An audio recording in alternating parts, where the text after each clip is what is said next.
S, வீடு, schools, hotels, store room இங்கெல்லாம் partition wall கட்டணும்னாலும் இப்போ பில்டிங் ஓனர்ஸோட first choice Renocon Rapid Wall Panels. எனக்கு இப்போ சனியோட பாதிப்பு இருக்கு, நான் என்ன பரிகாரம் பண்றது? ஒரு சின்ன காடா துணி எடுத்து 7 கிழிச்சிடணும், கொஞ்சோண்டு எள்ளை போட்டு அதை முடிஞ்சிடணும்.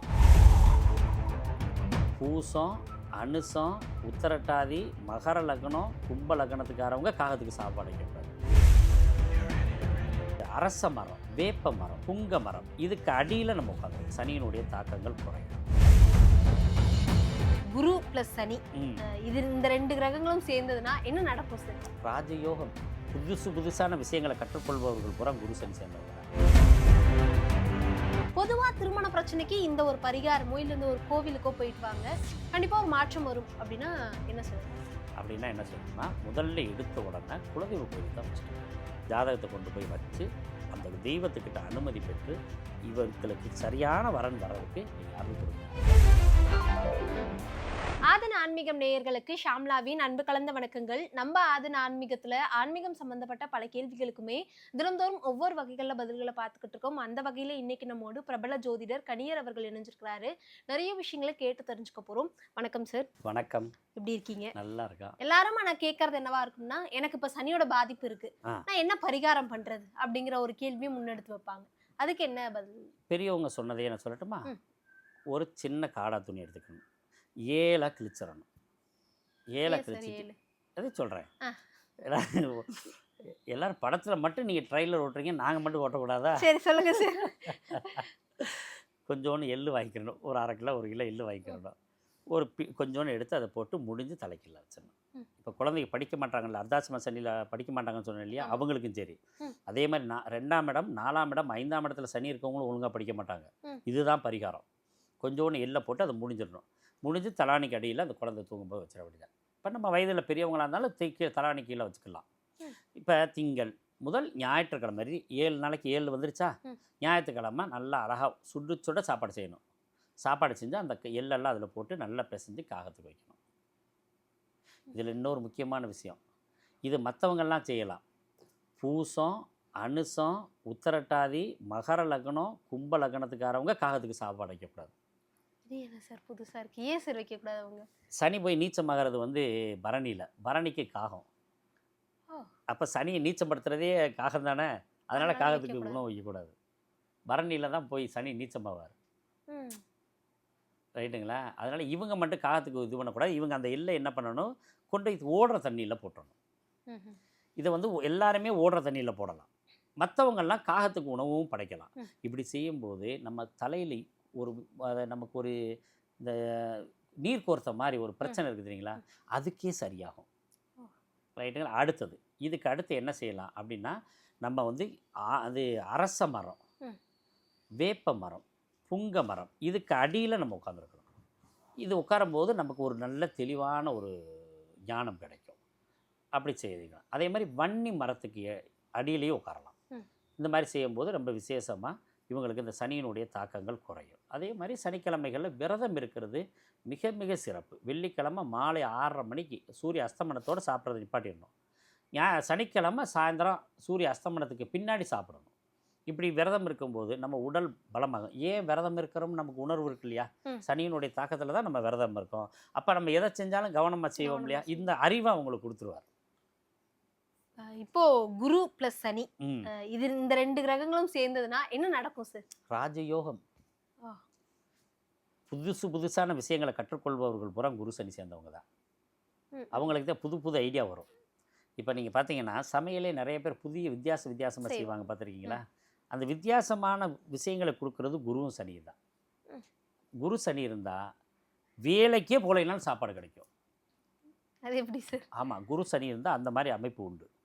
அந்த 2 கிரகங்கள் சேர்ந்தால் அவனுக்கு அதாவது பட்டினி இல்லாத போஜனம் உண்டு. வாழ்நாள் முழுவதும் நல்ல போஜனம் கிடைக்கும். ஏன்னா சுகமான வாழ்வு கிடைக்கும். ஏன்னாங்க இது நிறைய பேர் இந்த தோஷம்லாம் சொல்லுவாங்க, அதெல்லாம் அப்படியெல்லாம் எதுவுமே கிடையாது. குரு சனியை போய் தொட்டால் தொழில் பண்ணதுனால வளர்ச்சி கிடைக்கும். சனி போய் குருவை தொட்டால் தொழிலால் பெரும் பணம் கிடைக்கும். 2மே ப்ளஸ் பாயிண்ட்டு. ஏன்னா குரு சனி சேர்க்கை மாதிரி ஒரு அற்புதமான சேர்க்கை உலகத்திலே சிறந்த சேர்க்கை எதுவும் சொல்ல முடியாது. அதே சமயத்தில் இந்த குருவுக்கு சனி 6ஆம் இடத்துலையோ 8ஆம் இடத்துலையோ இருக்கா, குருவுக்கு சனி வந்து 6ஆம் இடத்து இப்போ குரு இருக்கிறார், அந்த ராசியிலேருந்து 6ஆவது ராசியில் சனி இருந்தாலும் 8ஆவது ராசியில் சனி இருந்தாலும் அவன் தொழில் பண்ணி 100% தோற்பான். எந்த ஜாதகமே வேண்டியதில்லை, எந்த லக்கணமே தேவையில்லை, அந்த கிரக சேர்க்கை 100% தோற்றுக்கலாம். இந்த குரு சனி தான் தொழிலுக்கு மிகப்பெரிய பலமே. நீங்கள் இன்றைக்கி ஏஐ எல்லாம் இருக்கு இல்லையா, எல்லாருமே உள்ளுக்கு போவாங்க. புதன் வலுத்திருந்தாக்க உள்ளே வந்துடுவாங்க, ராகு வலுத்திருந்தாலும் உள்ளே வந்துடுவாங்க. ஆனால் அதில் டாப் லிஸ்ட்டில் ஒருத்தர் இருப்பான்ல, அவனுக்கு குரு சனி இருக்கும். இந்த குரு சனி இருக்கவன் தான் ஹெச்ஆராக இருப்பான் டாப் லிஸ்ட்டில். ஏன்னா அவனுக்கு தான் புதுமை எல்லாமே தெரியும். புதிய புதிய விஷயங்கள், உலகத்தில் தோன்ற புதிய விஷயங்கள் பூரா குரு சனி தான். ஏன்னா புதுமை விரும்பியார்னா புதன், என்னங்க ஆடம்பரமான விஷயங்கள் அதில் பூரா ராகு. அது மாதிரி ஒரு புதிய உலகம் படைக்கிறாங்க அப்படின்னாக்கா அந்த குரு சனி தொடர்பு தான் இவ்வளோ இருக்குது. ஒருத்தர் தொழில் செய்கிறதுக்கு குரு சனி தொடர்பு இல்லாமல் அவன் எந்த ஜென்மத்திலையும் தொழில் பண்ண முடியாது. அவ்வளோ பெரிய பலம் வாய்ந்தது இந்த குரு சனி சேர்க்கை. இப்போது திருமண தடை அப்படிங்கிற ஒரு விஷயம் இருக்குது. நான் என்ன பண்ணியாவது இந்த திருமணம் அப்படிங்கிற ஒரு விஷயத்தை என்னோட வாழ்க்கையில் நிகழ்த்திடணும் அப்படிங்கிறது நிறைய பேருடைய கனவாகவும் இருக்குது. சில பேருக்கு முதல் திருமணமுமே அந்த ஒரு கேள்வி இருக்குது. சில பேருக்கு இரண்டாவது திருமணம், முதல் திருமணம் சரியாக அமையலன்ற பட்சத்தில் இரண்டாவது திருமணத்துக்காக பல வருடங்களாக காத்திருக்கிறவங்களும் இருக்காங்க. பொதுவாக திருமண பிரச்சனைக்கு இந்த ஒரு பரிகாரமோ இல்லை இந்த ஒரு கோவிலுக்கோ போயிட்டு வாங்க, கண்டிப்பாக ஒரு மாற்றம் வரும் அப்படின்னா என்ன சொல்லலாம் சார்? திருமண தடையை சந்திக்கிற வருடம் முதல் சொல்லி வர்றேன். சரிங்க சார். பின்னாடி இருந்து ஒரு 40 வயசுலேருந்து வருவோம், ரைட்டுங்களா? 1982, 84, 89, அதுக்கடுத்து 92, 94, 96, 97, இது எல்லாமே திருமணத்தில் 50% லாக் ஆகிறவங்க. ஏன் லாக் ஆகிறாங்க? அது என்ன கிரகம், அது கிரகத்துக்கு என்ன அமைப்பு இருக்குது அப்படின்றத ஃபஸ்ட்டு விதி சொல்கிறேன். ஒரு ஜாதகத்தில் திருமண வாழ்க்கை நல்லா இருக்கா இல்லையான்னு பார்க்கும்போது குருவும் சனியும் சொன்ன தெரியுங்களா, குருவும் சுக்கிரன் 6-8 இருந்தாக்க திருமணத்தில் நிம்மதியே இருக்காது. 6-8 இருக்கக்கூடாது. குரு நிற்கிற ராசியிலேருந்து சுக்கிரன் 6லேயோ 8லேயோ இருக்கக்கூடாது. லக்னத்துக்கு எப்படி வேணாலும் இருக்கலாம், அதெல்லாம் பிரச்சனையே கிடையாது. குருவும் சுக்கிரனும் 6ஆம் இடத்துல 8ஆம் இடத்துல, அதாவது குரு நிற்கிற ராசியிலேருந்து 6லேயும் 8ல் சுக்கிரன் இருக்கக்கூடாது. Point number 1. இந்த பாயிண்ட் கூட ரெண்டாவது ஒரு பாயிண்ட்டையும் நம்ம ஆய்வு பண்ணணும். எப்படின்னா, சனி நிற்கிற ராசிக்கு 7ஆம் ராசியில் செவ்வாய் இருந்தால் உறுதியாக திருமண ஃபெயிலியர். எதுவுமே பண்ணி சரி பண்ண முடியாதா சார்? கல்யாணமே பண்ணலைன்னா இப்போ சரி பண்ணிக்கலாம், ரைட்டுங்களா? அதுக்கு மாற்று கருத்து இருக்குது, பின்னாடி சொல்கிறேன். 2 விஷயாச்சா? ஏன்னா இது நம்ம ஆதன் டிவியில் நான் ஏன் சொல்கிறேன்னா, இது கோடிக்கணக்கான பேர் பார்க்குறாங்க. இதை பார்த்துட்டாவது அவங்க திருமண வாழ்க்கையை சரி பண்ணிக்கிறதுக்கு தான். ஏன்னா நம்ம தெனாவட்டாக இருப்போம், பொண்ணு கிடைக்கிறதுக்கு நம்ம பின்னாடியே சுற்றுவோம். கிடைச்சிருச்சுன்னா நமக்கு ஒரு தெனாவட்டு வந்துடும், நம்மளை விட்டு எங்கே போகிறா, அதனால் வச்சு செய்யலாம் அப்படின்னு நம்ம ஆளுக்கு நினைப்பாங்க. அதேமாதிரி பெண்களுமே இந்த காலகட்டத்தில் பாருங்கள், இந்த கிரக அமைப்புகள் நான் சொல்கிற போகிறேன். இப்போ 2 விதி சொல்லியிருக்கோம், மீதி சொன்ன பின்னாடி பாருங்கள், இந்த கிரக அமைப்பு இருக்க புள்ள போகிற திருமணம் வேணாம்னு சொல்லும். இது நான் சொல்லிக்கிட்டு இருக்க வர இது போகிறாமே. இப்போ 2 விதி சொல்லியிருக்கோமா. 3வது விதி, ஒரு லக்னம் இருக்குன்னா லக்னத்துக்கு 2ஆம் இடம் தான் குடும்பம், 7ஆம் இடம் கலஸ்தரம், ரைட்டா? இந்த 2ஆம் இடத்துல யாராருக்கெல்லாம் பாதகாதிபதி தொடர்பு எந்த வகையில் இருந்தாலும் சரி, அப்படின்னா 2ஆம் இடத்துல இருக்கலாம், இல்லாட்டி 2ஆம் இடத்து அதிபதி போய் பாதகத்தில் இருக்கலாம், அல்லது பாதகாதிபதி சாரத்தை வாங்கியிருக்கலாம், அல்லது பாதகாதிபதியால் பார்க்கப்பட்டால் அவங்களுக்கு குடும்பமே சீக்கிரம் அமையாது. எப்போ கல்யாணம் பண்ணானோ அவன் வாழ்க்கை அதோடு முடிஞ்சு போயிடும். ஏன்டா கல்யாணம் பண்ணணும். அடுத்தது 4வது விதி, 7ஆம் இடத்துல பாதகாதிபதி தொடர்பு. பாதகாதிபதி தொடர்பு இப்போ நம்ம சொன்ன மாதிரியே 7ஆம் இடத்துக்கு இருந்துச்சுன்னா இவனுக்கும் திருமணம் நிம்மதியான வாழ்க்கை. நம்ம திருமணம் பண்ணாமல் இருக்கிறதே பெஸ்ட்டுன்னு இருப்பானுங்க. எப்படியோ அம்மா அப்பா மிரட்டி கிரட்டி திருமணம் பண்ணிடுவாங்க, அதுக்கு பின்னாடி வாழ்க்கை வேஸ்ட்டாக போயிடும். இப்போ 4 விதி சொல்லிட்டோமா. ஆனால் 4வது, அதுக்கு அடுத்து 5வது விதி, ஒவ்வொரு லக்னத்துக்கும் 6ஆம் இடம் என்பது வழக்கை குறிக்கக்கூடிய இடம். சர்வீஸாக தான், நல்ல தொழில், அதாவது லக்னாதிபதி 6ல் இருந்தால் கவர்மெண்ட் ஜாப் கிடைக்கும், அது நல்ல இடம் தான். இந்த 6ஆம் இடத்து அதிபதி வந்து கலஸ்தரஸ்தானத்தில் உட்காரக்கூடாது. இருந்துச்சுன்னா பொண்டாட்டினால் வழக்க சந்திப்பான். 5வது விதி சொல்லிட்டோமா. 6வது விதி, இந்த 7ஆம் இடம் என்பது கலஸ்தரஸ்தானம். 7ஆம் இடத்து அதிபதி 6க்கு போயிடக்கூடாது. மனைவி வந்தோன்னே ஊரை விட்டு ஓடிடணும், அல்லது வெளியூரில் போய் கணவன் மனைவி வாழணும், இல்லை மனைவியனால் வழக்கு தொடுத்து, இல்லாட்டி இவன் வழக்கு தொடுத்து மனைவியை வெளியேற்றுவான். அடுத்து 7வது விதி. 7ஆம் இடத்தது விதி அட்டமத்துக்கு போயிடக்கூடாது. அவமானப்பட்டு தான் வாழ்க்கை ஓட்டணும். அட்டமாதி விதி 7ஆம் இடத்துக்கு வரக்கூடாது. இந்த விதிகளெல்லாம் கவனமாக பார்க்கணும். இதுக்கு யாராவது சுபர் தொடர்பு இருந்தால் இந்த தோஷை நிவர்த்தி ஆயிரும். அப்படிலாம் இல்லை சார். எனக்கு முக்கியமான விதி சனிக்கு 7ல் செவ்வாய் இருக்கக்கூடாது. இதுதான் ரொம்ப ஹார்டான விதி. இதுதான் மெயினாக நிறைய பேர் பிரச்சனை. நான் சொன்ன வருடங்களுக்கெல்லாம் பாருங்கன்னா அந்த மாதிரி நிறைய தொடர்பு இருக்கும். அதே மாதிரி இந்த குரு சனி இந்த டேட்டெல்லாம் இருக்குது நம்மகிட்ட. வாய்ப்பு கிடச்சா நம்ம டேட்டை கூட எழுதி போடலாம். நம்ம இதில் கூட டைப் பண்ணி கூட போடலாம். டேட் இருக்குது, மாதம் இருக்குது, எந்தெந்த வருஷத்துக்கு திருமணத்தில் பிரச்சனை இருக்குன்ற லிஸ்ட்டே இருக்குது. அப்போ இதுக்கெல்லாம் என்ன செய்வது அப்படின்னா என்ன செய்யணும்னா, முதல்ல எடுத்த உடனே குலதெய்வ கோயிலுக்கு தான் ஃபஸ்ட்டு போகணும். வேறு எங்கேயுமே யார்ட்டையுமே மாப்பிள்ளையோ பொண்ணோ அதை பற்றி பேசக்கூடாது. ஆனா இப்போ நிறைய பேர் குலதெய்வம் பக்கம் போக மாட்டாங்களா சார்? இஷ்ட தெய்வம் பக்கம் இப்போ தான் போயிட்டு இருக்காங்க. நீங்கள் வேற இறைவனை கும்பிட ஆரம்பித்ததே ஜோதிடர்களால் தான். எல்லா ஜோதிடர்களும் ஒவ்வொரு தெய்வத்தை சொல்லி சொல்லி சொல்லி அதனுடைய பலனை அனுபவிச்சதுனால நிறைய கோயிலுக்கு போயிட்டுருக்காங்க. இப்போல்லாம் நீங்கள் எந்த கோயிலுக்கு போனாலும் பயங்கர கூட்டம் இருக்குது. அதான் சார், குலதெய்வம் பக்கம் போறாங்களான்னு தெரியல, இஷ்ட தெய்வங்கள் பக்கம் இப்போ நிறைய பேர் போகிறாங்கன்றது நான் பார்க்குறேன். குலதெய்வத்தை ரொம்ப கவனமாக வழிபாடு செய்கிறாங்க. நிறைய பேர் கண்டுபிடிச்சிட்டாங்க.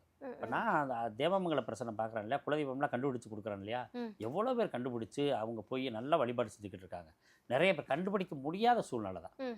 அதாவது நம்ம இட்டெழுத்து இருக்க ஏராசிப்பட்டாலும் பூர்வீகத்தில் இட்ட இழுத்து பொய்யாகுமான்னு சொல்லியிருக்கேன். நீ என்ன தான் இது பண்ணாலும் அவன் தலையெழுத்தை மாற்ற முடியாதுன்னு ஒரு சிலர் இருப்பாங்க. அவங்க ஒழுங்காக சொன்னபடி கேட்குறது இல்லை, வேறு வழி இல்லை. ஆனால் கேட்கக்கூடிய ஒரு சிலர் வந்துடுறாங்க. ஏன்னா வீட்டில் ஒருத்தர் மட்டும் அந்த ஆசைப்பட்டாங்கன்னா போதும். 5 பேர் இருக்காங்கன்னா 5 பேர்த்தில் ஒருத்தராவது அந்த குலதெய்வத்தின் மேலேயோ இறைவன் மேலேயோ பற்று இருக்கும்ல, அவங்க வழிபாடு செஞ்சாவே அந்த 4 பேர்த்தையும் காப்பாற்றிவிடலாம். ஏன்னாங்க அப்போ என்ன பண்ணு, இப்போ முதல்ல எடுத்த உடனே குலதெய்வ கோயிலுக்கு தான் போகணும். ஃபஸ்ட்டு ஜாதகத்தை கொண்டு போய் வச்சு அந்த தெய்வத்துக்கிட்ட அனுமதி பெற்று இவங்களுக்கு சரியான வரன் வர்றதுக்கு நீங்கள் அருள் கொடுங்க அப்படின்னு ஒரு இறைவனுக்கு தட்சணை தாம்பலம் கொடுத்து ஒரு தேங்காய் பழம் அபிஷேகம் பண்ணிவிட்டு அங்கேருந்து ஸ்டார்ட் பண்ணும்போது இந்த பெண்ணை காப்பாற்றுற மாதிரி ஒரு சுப ஜாதகம் சேர்ந்துடும். உடனேவா சார்? அவளுக்கு காலகட்டம் இல்லை, லேட்டு தான். சரிங்களா, லேட்டாக தான் கிடைக்கிறதுக்கு வெயிட் பண்ணி இருந்து திருமணம் பண்ணணும். அப்படி திருமணம் ஓரளவுக்கு செய்யும்போது அதுக்கு அடுத்து என்ன செய்யணும், கோயிலில் திருமணத்தை பண்ணணும். அப்படி இல்லைன்னா குருமார்களை வச்சு திருமணம் பண்ணணும். ரைட்டு, அப்படி பண்ணும்போது நல்ல ஒரு வாய்ப்பு இருக்குது. அப்படி இல்லை மண்டபத்தில் தான் வைக்கணும், ரொம்ப ஆசைப்பட்டாங்க, பொண்ணுக்கு அப்படி இருக்குது, மாப்பிள்ளை வீட்டில் அப்படிலாம் ஒத்துக்கிற மாட்டாங்க சார், என்ன சார் செய்கிறதுன்னா இந்த முன் வரிசை இருக்குது இல்லையா, அதை நிறைய பேர் ஃபாலோ பண்ண மாட்டாங்க. இந்த நிகழ்ச்சியை பார்த்தாவது ஃபாலோ பண்ணணும். நல்ல சுமங்கலிகளாக கணவன் மனைவியாக உட்கார வைக்கணும் முன் வரிசையில்.